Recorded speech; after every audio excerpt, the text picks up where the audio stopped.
Men, we stand here on the eve of battle with the eyes of Mars, the bringer of war upon us. A battle to decide the fate of the entire Roman Republic and to finish this endless bloody civil war. A battle the likes of which has never been seen before and will never be seen again. A battle which will be won decisively by the troops I see before me.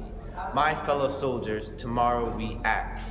This entire war has come to a single decisive battle at this place of Pharsalus. By this time tomorrow we will be victorious. Fight for your lives and for the lives of those who cannot fight for themselves. It is up to us to save Rome. Tomorrow I will lead you to victory in the battlefield. We must defend our country. Caesar, the once great champion of Rome, has been corrupted by greed and power. Once he acted as a servant of the Republic. He won many victories and glory for Rome as he drove the barbarians from Gaul, but those days have long since passed. Today a shadow hangs across the Republic in the form of Julius Caesar and his army of traitors. The hubris that drove him to attack Rome will be his downfall. No man can take on the greatest civilization in the history of the world and expect victory. Caesar imagines himself as a visionary leader who will capture Rome and use it for himself. He imagines himself as a founder of Rome, but if so, he is Remus, the sick man who must be culled for the good of the Republic. Our army shall be Romulus, ruling with divine power, such that Caesar will never affect the glory of Rome with his poisonous touch.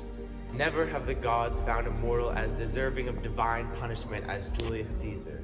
Not even Pandora or Arachne acted so heavily against the gods. No, it is Caesar upon whom the gods wish the harshest punishment. Tomorrow we will act out the will of the gods and we will destroy this insurrection once and for all. Let me tell you, men, I am not one to lose easily. As a young soldier, I fought for Sulla, a brave and honorable man who, like us, was called upon to defend the Republic. Sulla gave me the responsibility of taking back Sicily and Africa from Gaius Marius and his men, a task which I completed in less than a year. They called me Adolescens Carnifex because of the vast number of men I executed and how efficiently I did so. However, the man I served so well attempted to deny me of my greatest honor, a triumph, but I wouldn't take no for an answer. I threatened Sulla with the strength of my army, and he gave me what I wanted. The Senate later appointed me as proconsul of Spain, without even being consul first. I crushed rebellion in Spain, taking back land for Rome. But even that wasn't enough. I stopped Spartacus and his slave army when no one else could, and doing so earned me joint consulship with Marcus Licinius Crassus. I had achieved the highest power in the Republic, and I used that power to help Rome. I righted all the wrongs that Sulla had placed on Rome. No longer was the Senate corrupt. No longer were the people powerless. I restored the tribunes, giving them privileges once again. After Sulla took power away from everyone to make himself seem greater, I gave power back to all, which actually made me greater. I wanted to see the people of Rome become great with me. But my mission wasn't done yet. Rome still needed to be defended, as she always will. Pirates infested our waters. I defeated them within months. Mithridates, king of Pontus, was encroaching on our eastern borders. I defeated his army as well, having only a few casualties, yet killing thousands. There is no general on earth that is greater than I am. I have dedicated my life to preserving the honor of the Roman Republic. As a consul and general of all the legions of Rome, it has been my duty and my pleasure to crush all those who seek to oppose the will of the gods. But I did not start out in that manner. From birth, my life was blackened with shame. My father was Pompey Strabo, a man so abhorrent and with values so against the Republic that upon his death, he was thrown from his funeral pyre so that he may feel the anger of Rome once again. I myself supported that action, for I hated the man with more anger than Nemesis herself could muster. His greed that drove him against the Republic, is the same that now infects Julius Caesar. When the great Sulla sought to regain Rome from those who attempted to destroy it, it was I who fought alongside him. It was I who, when barely a man myself, fought the many armies of those who hated Rome. Scipio and even Strabo himself. Although he may have sired me, Strabo is not my father. No father of mine would have attempted to destroy the Republic. When the armies of Carinus, Cloelius, and Brutus surrounded me, I did not fear for my own life, nor the lives of my soldiers. For the man who acts upon the will of Jupiter has nothing to fear from the armies of cowards. I alone rode at the front of the cavalry toward almost certain death. I alone smote their champion with the first blow of my spear. It was I whom Sulla titled Imperator for my valiant actions on behalf of the Republic.